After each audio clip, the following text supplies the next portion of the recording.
my space of leadership, I have delivered a number of leadership workshops. I have engaged with a number of people in the leadership space.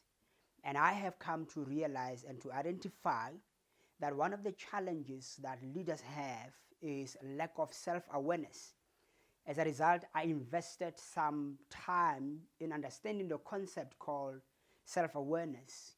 The reason is because I believe that if the leader is not having the sense of self-awareness, they may not be able to lead effectively, or if people that you are working with, they lack self-awareness, the chances of you becoming a great team, it is very minimal. So I'm sharing this with the understanding that it is something that has to add value in the leadership conversation.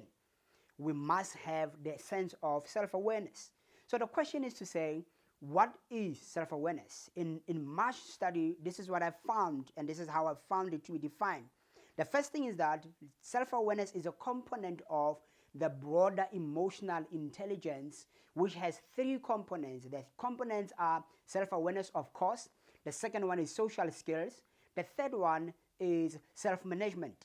So it is important for every leader to have the sense of self-awareness, not only self-awareness, but also social skills, which is about the ability to relate with other people.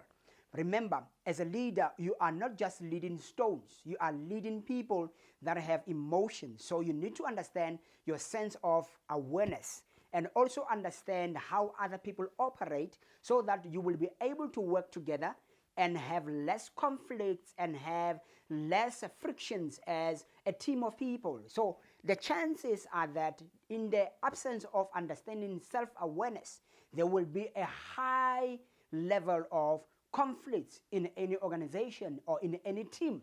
So I'm here to share with you to say that it is about self-awareness, social skills, but not only social skills, but it also have to be about self-management. After you are aware of who you are or what makes you tick or what makes you thrive, it has to be that you know how to manage yourself. It is not only about the emotions, it is about the totality of your being, understanding yourself as a person.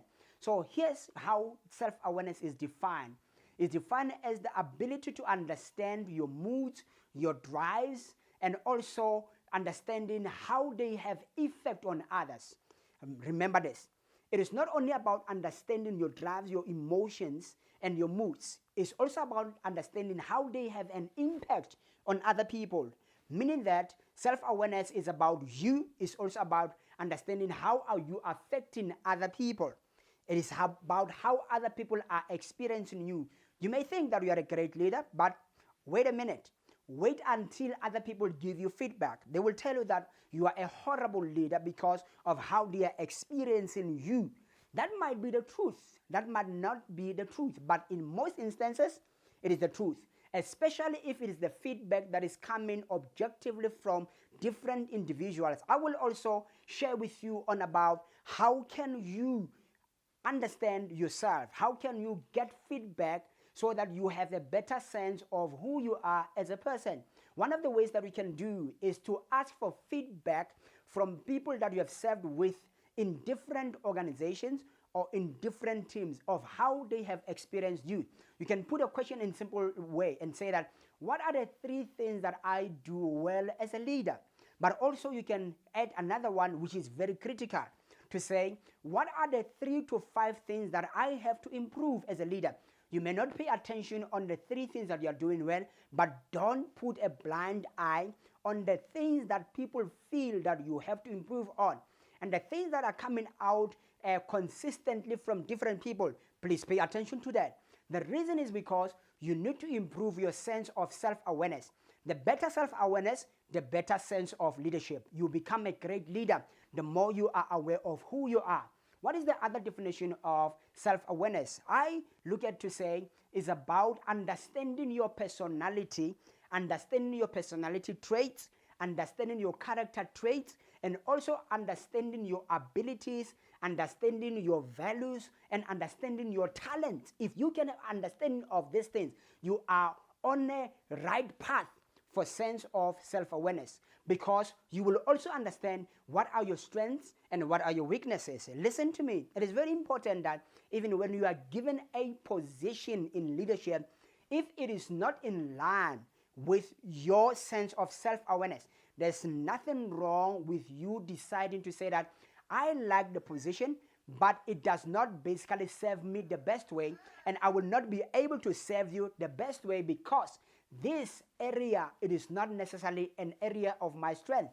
Most of the people or most of the leaders, they are failing not because they are failures, they are failing because they have failed to discern, to say that this area I am not good at, so that you can pass it to someone who's more good at. And I also believe that as a leader who is more aware of your abilities, your values, your skill, your talent, your strength, you will be able to identify people that are good in other areas and be able to recommend without necessarily feeling less important or inferior, because you do know that in a particular area you are the subject matter expert.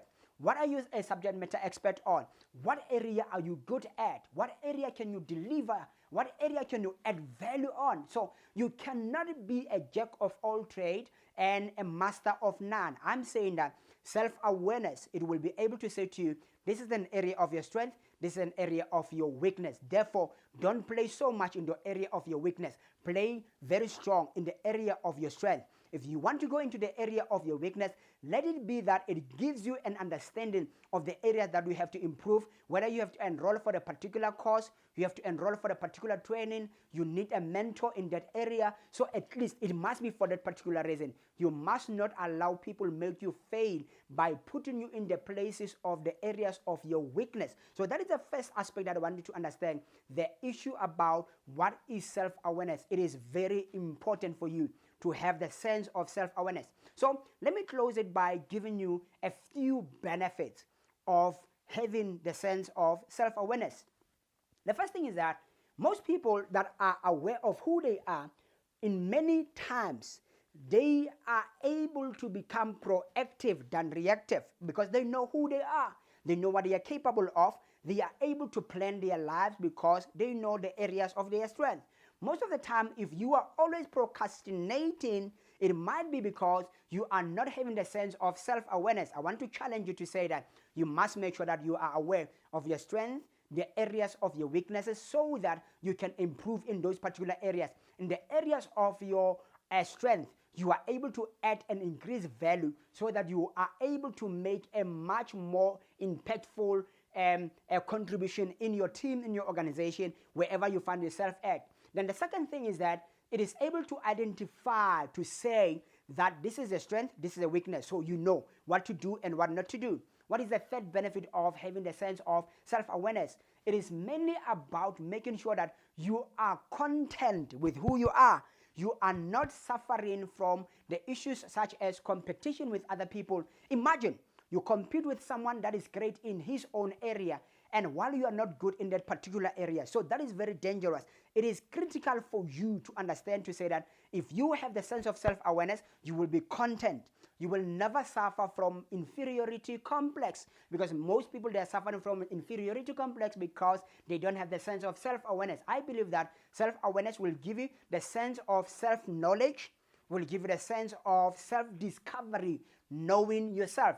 The greatest gift that you can give to yourself, it is basically knowing yourself. I have learned and I have noticed and I have observed to say that many people, they know so much about other people except themselves. So it's about self-knowledge, it's about self-discovery, it's also about self-mastery. You know how to master yourself. You know to say that this is where I can do certain things. You know how to excel. I believe that you can excel in every area of your life as long as it's the area of your strength. So I want to challenge you to say that make sure that every day you have a time of reflection. You have a time whereby you have your journal in your hand. You write and have a conversation with yourself. Journal some of your thoughts. This is one of the areas that we can have the sense of self-awareness. I will share with you in the near future, and you will see in my YouTube channel where I'll be talking about how to develop your sense of self-awareness. If just for now, I've shared with you what is self-awareness and a few benefits of self-awareness. Thank you so much for joining me once again in this channel,